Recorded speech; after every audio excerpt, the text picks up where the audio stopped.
When Elena Garcia, 28 years old, sat at that table in the elegant Madrid restaurant, her white blouse barely concealing the first curves of her pregnancy, she heard the voice of her ex-boyfriend Carlos Fernandez echo behind her in that contemptuous tone. He was saying loudly in front of everyone that she had gained weight and let herself go since he'd left her. When she saw his mocking smile as he leaned in to humiliate her further, whispering that no man would ever want her like that, when she felt the tears welling up as she tried to maintain her dignity in front of the person she had once loved most in the world, Elena couldn't possibly know that the man standing behind them, who had witnessed the entire scene with an increasingly stern expression, was Alejandro Mendoza, the heir to one of the richest families in Spain. She couldn't know that the man she had spent one night with 3 months ago, thinking he was just a charming stranger, was actually the father of the baby she carried. She couldn't know that that night of public humiliation would be the beginning of a story that would forever change her life and show everyone, especially Carlos, that destiny has its own way of balancing the scales. If you're ready for this story, comment below where you're watching from. Elena had chosen that restaurant because it was one of the most elegant in Madrid. She wanted to prove to herself that she could move on, that she could rebuild her life after Carlos had left her 6 months earlier with a 5-minute phone call. 6 months before, Carlos Fernandez had told her he didn't love her anymore, that he was tired of her, that he had found someone more interesting, thinner, prettier, younger. His words had been knives plunging into Elena's heart, leaving her shattered on the floor of the apartment they shared. They had been together for 4 years. 4 years in which Elena had given everything, her time, her love, her dreams. She had turned down job opportunities to be near him. She had lost friends because he was jealous. She had molded her life around his needs, and he had repaid her with a 5-minute call. Elena spent the first 2 months crying. She lost weight, lost sleep, lost her will to live. Everyone told her she had to snap out of it, that Carlos didn't deserve her tears, that he was a shallow man who only thought of himself, but she couldn't stop loving him. Then, 3 months ago, something happened that changed everything. It was a night like any other. Elena had gone out with her friends, who had practically dragged her from her apartment, insisting she needed to start living again. They ended up at an exclusive club, the kind of place Elena would never go alone because she couldn't afford it, and that's where she met him. She didn't know his name, didn't know who he was, only knew he was the most fascinating man she had ever seen. Tall, with dark hair and eyes that seemed to see right through her. He had watched her from across the room all night. Then he approached, and they talked for hours. He didn't tell her much about himself. He said his name was Alejandro, that he was from Madrid, that he needed to disconnect from everything that night. She told him about her life, her work as a teacher, her broken heart. He listened without judgment. They ended up together in a hotel, a night of passion Elena would never forget. In the morning, he was gone, leaving only a note that said the night had been special and he hoped she found the happiness she deserved. Elena hadn't tried to find him. She thought it had been a gift from fate, a beautiful interlude in the midst of her pain. She never expected to see him again. Then, 2 weeks later, she discovered she was pregnant. The positive test left her in shock. 28 years old, single, a teacher's salary that barely covered rent, and a baby on the way from a man whose last name she didn't even know. She thought long and hard about what to do, but when she saw the first sonogram, when she heard that tiny heartbeat, she knew she couldn't do anything but keep the baby. It was a piece of that magical night, a sign that life could still surprise her. She hadn't told anyone yet. She wanted to wait, to be sure, to find the right way to face what lay ahead. And so she came to that night. 3 months pregnant, barely showing, a dinner with friends to celebrate her fresh start, and the bad luck of running into her ex at the same restaurant. Carlos spotted her immediately, and instead of ignoring her like any civilized person would have, he decided to approach. Elena saw him coming and felt her heart race, not because she still loved him, she realized with surprise, but because she was afraid. Afraid of what he would say, afraid of how he would make her feel. Carlos stopped at her table with that smile that once made her heart flutter and now just made her nauseous. Her friends fell silent, glaring at him with hatred. He looked her up and down, and his smile widened into a sneer. He commented loudly, just loud enough for nearby tables to hear, that she'd really let herself go. He said she was clearly still crying over him, eating her feelings. Elena felt the blood rush to her face, not from shame, but from rage. How dare he? How dare he humiliate her like this in front of everyone? But she didn't have time to respond because Carlos leaned in, bringing his face close to hers with an expression of false pity. He whispered, but loud enough for her friends to hear, that no man would ever want her like this, that she should be grateful for the years he'd dedicated to her because clearly that was the best she could ever hope for. Elena felt tears stinging her eyes. She didn't want to cry, not in front of him, but the words hurt. They hurt because a part of her, the part Carlos had systematically broken down during their relationship, still believed them. It was at that moment she noticed the man standing behind Carlos. Alejandro Mendoza had entered the restaurant for a business dinner. He was the heir to Mendoza Enterprises, one of Spain's largest corporations, and was supposed to meet with foreign investors that night. But the investors could wait, because what he was witnessing demanded his immediate attention. He had recognized her instantly. How could he not? He had spent 3 months looking for her. 3 months thinking about her. 3 months wondering why he hadn't stopped her that morning, why he hadn't asked for her number, why he'd been so stupid as to let her go. That night with her had been different from all others. It wasn't just sex. It was something deeper, a connection he'd never felt with any other woman. And when he'd woken up the next morning and seen her sleeping beside him, he had felt something he couldn't explain. But then he'd gotten an urgent call, a company emergency requiring his immediate presence. He'd had to rush out, leaving only that stupid note that said nothing of what he'd wanted to say. He'd tried to find her but didn't even know her last name. He only knew her first name was Elena, that she was a teacher, that she had the most beautiful smile he'd ever seen. It wasn't enough to find her in a city of 3 million. And now here she was in front of him, being publicly humiliated by some man. Alejandro felt his blood boil. Who was this idiot? How dare he speak to a woman like that, and especially to that woman? He heard every word, every insult, every scornful remark. He saw Elena look down. He saw the tears she was fighting back, saw her friends unsure how to react. And when the man leaned in to whisper something that made her pale, Alejandro decided he had seen enough. He strode over, jaw clenched, gaze hard. He stopped right behind the man tormenting Elena. And when he spoke, his voice was ice cold. Is there a problem here? The man turned, annoyed by the interruption, but when he saw who stood before him, his expression changed. Alejandro Mendoza was one of the most recognizable men in Spain. His face regularly appeared in financial papers and society magazines. Carlos stammered, suddenly much less sure of himself. He said it was a private matter that didn't concern him. Alejandro took a step forward, forcing Carlos to step back. When a man insults a woman in public, it becomes a matter of concern for anyone with a shred of decency, he stated. Carlos tried to retort, saying she was his ex-girlfriend and he could say whatever he wanted, but Alejandro cut him off. This woman is with me, he said, his voice low and dangerous. And if you say one more word, I will personally ensure that whatever career you have ends before this night is over. Carlos paled. Everyone in the restaurant was watching. Everyone had recognized Alejandro Mendoza. The humiliator had become the humiliated. Without another word, Carlos turned and practically ran out. Alejandro turned to Elena. When their eyes met, he saw she had recognized him. He saw the shock on her face, the confusion, and something else he couldn't decipher. Are you all right? He asked. Elena couldn't answer. Too many emotions, too many thoughts. The man she had spent that night with 3 months ago, the man whose child she carried, was Alejandro Mendoza, one of the richest men in Spain. Alejandro sat at the table with Elena and her friends, completely ignoring the investors waiting for him across the restaurant.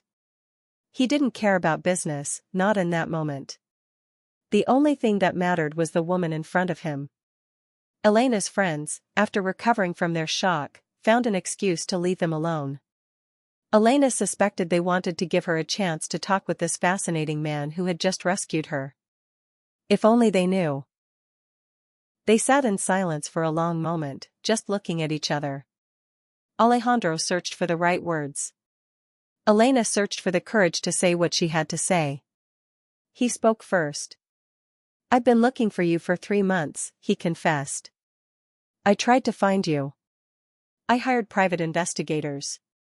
I scoured social media. I did everything I could think of, but it was like you'd vanished." Elena looked at him, stunned. She hadn't expected that. She had thought for him it was just a one-night stand. Instead, he had been searching for her. If you're enjoying this story, leave a like and subscribe to the channel. Now let's continue with the video. "Why did you leave that morning?" she finally asked. Alejandro looked down for the first time since they'd sat down. He told her about the call, the emergency. "I've regretted every single day that I didn't wake you, that I didn't ask for your number, that I didn't do things the right way." Elena felt something melt inside her. Maybe it was the relief of knowing it hadn't just been a fling. Maybe it was the realization that what she'd felt that night was real. Or maybe it was just the pregnancy hormones making her emotional. She knew she had to tell him. She had to tell him about the baby. But how do you say something like that? How do you tell a man you've just discovered is a billionaire that you're pregnant with his child after one night together? Alejandro must have noticed something in her expression because he asked, "What's wrong?" "I can see something's troubling you, something you're not telling me." Elena took a deep breath. There was no way to say it but to just say it. "I'm 3 months pregnant," she said quietly. "And the baby is yours." The silence that followed seemed to last an eternity. Elena watched the emotions play across Alejandro's face: shock, confusion, disbelief, and then something else, something that looked almost like joy. "Are you sure?" he asked, not accusatorily, but with genuine curiosity. "Are you sure it's mine? Have you done the math? Is there any chance of a mistake?" Elena shook her head. "There's been no one else. Not before, not after. Only you." Alejandro was silent for another long moment. Then he did something Elena never expected. He stood up, took her hand, and asked her to marry him. Elena stared at him as if he'd gone mad. He had just asked her to marry him. After seeing her for the first time in 3 months. After learning she was pregnant less than 5 minutes ago. "You're crazy," she breathed. "You can't ask me something like that. We don't even know each other." But Alejandro wasn't deterred. "You're right, I am crazy," he said. "But that night with you was the most real thing I've ever experienced. I spent 3 months looking for you because I couldn't get you out of my head. And now that I've found you, now that I know you're carrying my child, I have no intention of letting you go again." Elena shook her head. It was too much, all too much. 2 hours ago she was quietly having dinner with friends. Then she was humiliated by her ex. Then she was rescued by a billionaire. Then she discovered that billionaire was the man from that night. Then she told him about the pregnancy, and now he was asking her to marry him. "I need time," she said. "I need to think. I can't make a decision like this in a restaurant after the night I've had." Alejandro understood. He told her he would give her all the time she needed, but that in the meantime he wanted her to know he was there for her, for the baby, whatever she decided. He gave her his number, his real number, not a vague note like last time. He told her to call him when she was ready to talk. Then he stood, kissed her hand like a gentleman from another era, and left. Elena sat at the table, staring at the number on her phone.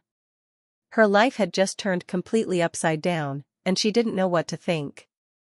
In the days that followed, doubt tormented her. Could she trust Alejandro? Did he truly want her, or just the baby? Was he interested in a real relationship, or did he just feel obligated? Her friends told her she was crazy for hesitating. A rich, handsome man who wanted to marry her and take care of her and the baby? She should run, not walk, to him. But Elena had never been one to be dazzled by money. She had loved Carlos when he had nothing, and Carlos had betrayed and humiliated her. Money was no guarantee of happiness. A week passed, then two. Alejandro didn't pressure her. He didn't call constantly or send expensive gifts to impress her. He just sent a message now and then, asking how she was, if she needed anything. It was that very discretion that convinced her. A man who only wanted the baby or wanted to impress her with his wealth would have done much more. Alejandro, instead, was respecting her, giving her the space she needed. They started to see each other. First for coffee, then dinner, then walks in the park where they talked for hours. Alejandro told her about his family, the weight of being the heir to an empire, the loneliness he felt surrounded by people who always wanted something from him. He told her about his mother, who had died when he was a teenager, his stern but fair father, the complicated relationship with his siblings. Elena told him about her childhood in a small Andalusian town, the parents who had made sacrifices for her education, her dream of being a teacher that had come true. She told him about Carlos, how she'd fallen in love, how Carlos had systematically belittled her for years without her even realizing it. Alejandro always listened. He didn't judge, didn't interrupt, didn't try to fix her problems. He simply listened, and for Elena, that was worth more than any expensive gift.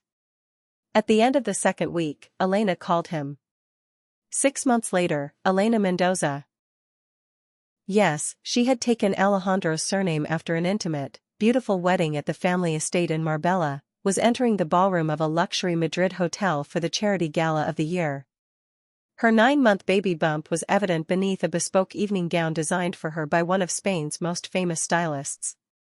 By her side, Alejandro held her hand, looking at her with a love that made every woman in the room turn her head. Their story had been in all the papers. The heir to Mendoza Enterprises marrying an unknown, pregnant teacher. The tabloids had material for weeks, but Alejandro and Elena didn't care. They knew what they had, and no newspaper headline could ruin it. The months together had confirmed what Elena had hoped: Alejandro was the right man for her, not because he was rich, but because he treated her like a treasure. He listened to her opinions, respected her decisions, made her laugh every day, and above all, he was already a wonderful father, even though the baby hadn't been born yet. That night, the gala was organized by the Mendoza Foundation, and Alejandro and Elena were the guests of honor. The ballroom was full of important people, business leaders, politicians, celebrities. Everyone wanted to be seen, to make a good impression. Elena was talking to a minister's wife when she saw him. Carlos Fernandez, her ex, the man who had humiliated her in that restaurant 6 months before, was there, probably as someone's plus one, since he certainly didn't have the money or connections to be invited on his own. He looked nervous, out of place, like a fish out of water. Their eyes met across the room, and Elena saw the exact moment Carlos recognized her. She watched his gaze travel from her face to her belly, to the diamond ring on her finger, to the man at her side. She saw the realization hit him like a freight train. Carlos paled. The woman he had called fat, the one he'd said no man would ever want, stood before him as the wife of one of the richest men in Spain. Elena could have ignored him. She could have pretended not to see him, enjoyed the night, and forgotten his existence. But a part of her, the part that still remembered the tears she'd shed, wanted a confrontation. She walked toward him, Alejandro following, not understanding what was happening. Carlos tried to smile, to act nonchalant. Elena, what a pleasure. You look stunning. Elena looked him straight in the eye. That's funny, considering the last time we met you told me I'd gotten fat and that no man would ever want me. Carlos stammered, searching for an excuse, an explanation, but there was nothing he could say.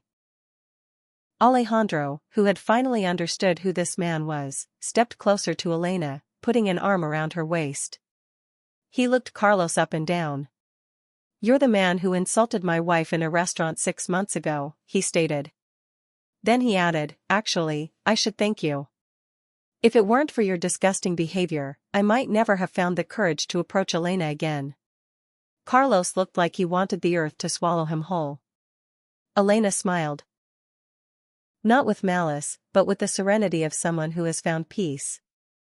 "I wish you the best, Carlos," she said. Then she took Alejandro's hand and walked away without looking back. 2 weeks later, Elena gave birth to a baby girl. They named her Sofia, after Alejandro's mother, who had died years before. The labor was long and difficult, but Alejandro stayed by her side every moment, holding her hand, whispering words of encouragement, crying with her when their daughter finally came into the world. When Elena held Sofia for the first time, she understood that everything she had been through was worth it. The pain from Carlos, the night with a stranger, the unexpected pregnancy, the humiliation in the restaurant, it had all led her to this perfect moment. Alejandro watched her with an expression that needed no words. It was pure, unconditional love, the kind Elena had always dreamed of but never thought she'd have. In the months that followed, their life together settled into a happy routine. Elena had left her teaching job, not because Alejandro asked her to, but because she wanted to devote herself fully to Sofia in her early years. She knew she would return to teaching, her passion, one day, and Alejandro supported any decision she made. They lived at the family estate outside Madrid, but Elena had insisted on keeping her small city apartment, not because she thought she'd need it, but because she wanted to remember where she came from, who she was before all this. 1 year after Sofia's birth, Alejandro organized a special dinner. Just the two of them, their daughter asleep in her crib. He told her he wanted to renew their vows. Not because anything was wrong, but because he wanted her to know he chose her anew every day, that if he could go back, he would do everything exactly the same, except for one thing, he would never have left that morning. Elena cried. She cried from happiness. She cried for the journey that had brought her there.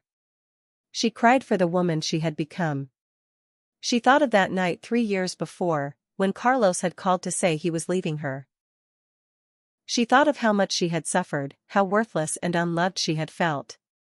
If someone had told her then that that pain would lead to the greatest happiness of her life, she wouldn't have believed it. But life is strange. Sometimes the worst things that happen to us are just the prelude to the best. Carlos had made her believe she was worth nothing. Alejandro had shown her she was worth everything. Carlos had left her because he thought he deserved better. Alejandro had chosen her because he knew she was the best. That night, as she watched Alejandro check on Sofia in her crib, Elena smiled. She had found her family, her place in the world, her happy ending. And it had all started with an insult in a restaurant, a man who had defended her, and the discovery that sometimes destiny has a very particular sense of humor. Because in the end, the only thing Carlos had been right about was that Elena had gained weight. But it wasn't fat. It was love. It was new life. It was the beginning of everything. And as Alejandro sat back down beside her, taking her hand as he always did, Elena thought that maybe fairy tales do exist. Not the ones with passive princesses waiting to be saved, but the ones where women save themselves and then find someone who loves them not because they need saving, but because they are incredible just as they are. Sofia made a little sound in her sleep, and both parents turned to look at her with the same smile. That little girl was living proof that the bad things in life can transform into blessings, that sad endings can become happy beginnings, and that true love comes when you stop looking for it. Elena rested her head on Alejandro's shoulder, watching her daughter sleep. She was home. Finally, she was home. If this story reminded you that karma exists and that good things come when you least expect them, leave a heart to mark your passing. And if you want to support those who tell stories that celebrate the strength of women and the power of never giving up, you can do so with a super thanks via the feature below. Every gesture counts, just like the gesture of a man who stopped to defend a woman he didn't know.